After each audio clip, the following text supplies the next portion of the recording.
And joining me now to discuss this is Michael McBride, Director for Lifelines to Healing campaign and the PICO National Network, a campaign committed to addressing gun violence. Thank you so much for joining us. First of all, let's talk about the children here. A lot of parents are home right now wondering, how do you address this with your children? How do you talk about this issue and what happened with your children who are probably the age of these young victims? Thank you, Lynn, for having me. First of all, I just want to express our deep, profound grief and sadness that little children's lives have been taken, and the adults that have been tasked to take care of them, their lives have been taken. We are just overwhelmed as a nation, as a country, with grief, and it is indeed the worst tragedy I can imagine as a father of two beautiful baby girls who one will be starting preschool or kindergarten next year. I cannot imagine receiving a phone call that my daughter would have been exposed to this kind of violence. I believe that our parents and our families must embrace our children and remind them that they're loved, remind them that they're precious in our sight and God's sight.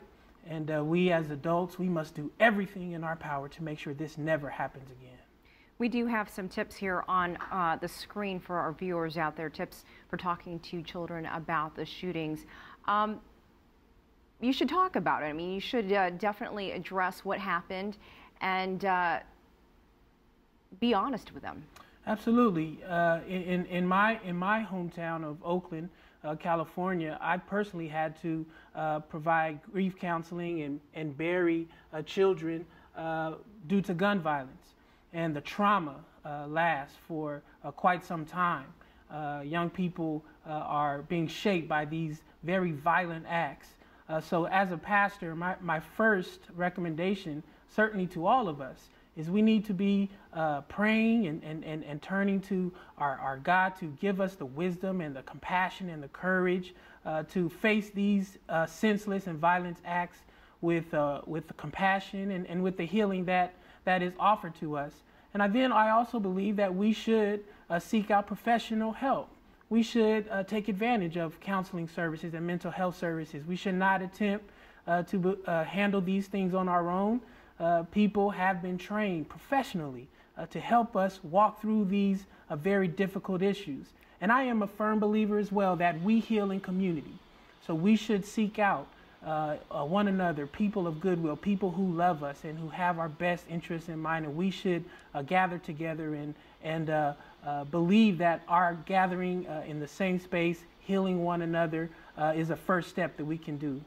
Well, a lot of young children confused about what happened may ask their parents, could this happen to me? What do you tell them?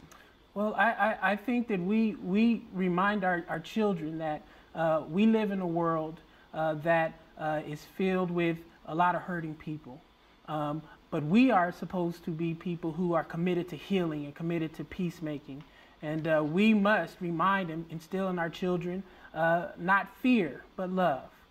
We must not flame these feelings with our young people, but keep filling them with hope, keep filling them with compassion, keep filling them with love. And then we as adults, we must take the responsibility upon ourselves to make sure this never happens again. And allow our children to be able to grow up in neighborhoods and schools and malls without fear of these kinds of incidences happening. So I believe the onus is upon us as adults to provide our children with that kind of an environment. And we remind our kids, they're kids. They should be able to enjoy a violent-free world. And I tell every parent to tell your child that this is your privilege as a young person, particularly here in our country, the pursuit of life, liberty, and happiness. We do want to listen in on one of the children who was there at the time, and I want to get your thoughts afterward. I was in the gym and I heard I heard like 7 loud booms, and the gym teachers told us to go in the corner. So we all huddled, and I kept hearing these booming noises.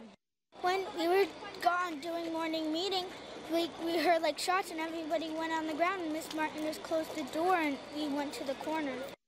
Some of them were like a little scared, but we had to go through it. How did you know they were a little scared? Everybody was like crying and stuff. You know, these children had to witness something that most adults will never see, and yet they will probably need more help than anybody to get through this. Yes, you know, I've had to counsel children and teenagers who have witnessed gun violence in my community. And I have found that young people have a level of resilience that is remarkable. So I believe that if we can continue to provide these children and young people with caring, responsible adults, we can walk them through this tragedy. They will never forget it, and they should not forget it. None of us should forget it. But this does not have to be the worst event in their life. This does not have to be the event that defines their life. It is our job to make sure that we open up the rays of hope to these young people, and we must all be committed to doing that together.